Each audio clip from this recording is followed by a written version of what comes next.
Faut-il lire les prix littéraires de cette année? Grégoire Leménager de l'Aube et Jean-Christophe Buisson du Figaro Magazine répondent à cette question, comme souvent, de manière assez musclée. Au menu du Clash Culture, ceste de saison, les prix littéraires. L'ordre du jour d'Éric Vuillard, grand gagnant de l'année avec le Goncourt, le Renaudot d'Olivier Guez pour la disparition de Joseph Mengele et le Femina attribué à Philippe Généda pour La Serpe. Le Figaro, je suis très content.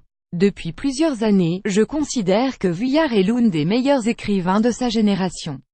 Il a vraiment inventé cette manière de zoomer sur des épisodes historiques, dans un style très ironique, explique d'abord Grégoire Leménager.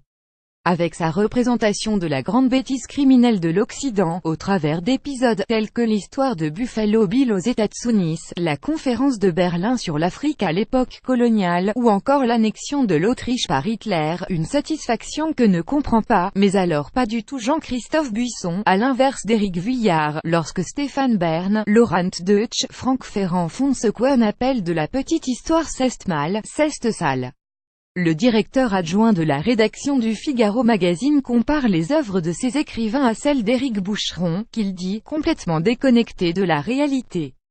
La diplomatie extrêmement brutale d'Hitler dépeinte dans le livre est comparable à ce que peuvent faire Vladimir Poutine ou Donald Trump de nos jours. Grégoire Leménager de l'Aube poursuivant son réquisitoire, il accuse Vuillard d'omettre des considérations fondamentales. Quand vous lisez ce livre, vous avez l'impression que le nazisme, c'est un méchant Hitler, entouré de gens vulgaires et malpolis autour de lui, qui circonviennent des grands patrons pour rendre cette société immonde.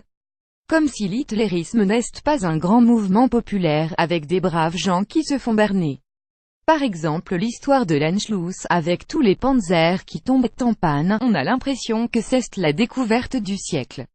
Pardonnez-moi, mais c'est dans tous les livres d'histoire, martèle-t-il. Avant de conclure, toutes les critiques donnent l'impression qu'on ne critique que le patronat qui a cédé à Hitler en 1933. C'est la preuve qu'il est Y a pas grand-chose d'autre dans ce livre. Lire aussi Éric Vuillard, Goncourt 2017, revivez la remise de son prix à contrario. Grégoire Leménager trouve que la manière dont Vuillard dépeint la diplomatie extrêmement brutale d'Hitler est comparable à ce que peuvent faire Vladimir Poutine ou Donald Trump de nos jours. C'est un livre qui a un regard extrêmement actuel, estimait-il. La question se pose de savoir si le Goncourt récompense là un livre d'histoire plutôt qu'un roman. C'est écrit récit. Mais un récit peut avoir une valeur littéraire, s'il est écrit comme celui-là, défend enfin Leménager. Un prix Femina qui fait l'unanimité pour le Renaudot attribué à Olivier Guez. Jean-Christophe Buisson n'a rien à redire, j'avais dit sur ce plateau qu'il méritait le Goncourt. Je le maintiens, pour lui, l'aspect romanesque pour la disparition de Joseph Mengele aurait dû prendre le pas sur l'aspect historique de l'ordre du jour. Lire aussi Olivier Guez, prix Renaudot pour sa poursuite de Joseph Mengele. Les deux critiques finissent par se mettre d'accord sur le lauréat du Femina, Philippe Généda, pour La Serpe. C'est très bien, très drôle. Ça raconte l'histoire passionnante de Georges Arnaud et du procès duquel il a été acquitté, raconte Leménager. Son sparring partner acquiesce. Généda est quelqu'un qui ne se regarde pas écrire, qui ne prétend pas faire de la littérature, mais qui en fait presque malgré lui.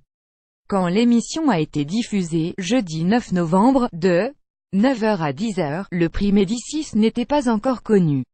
Il récompense Tiens ferme ta couronne de Yannick Enel, paru dans la collection L'Infini aux éditions Gallimard.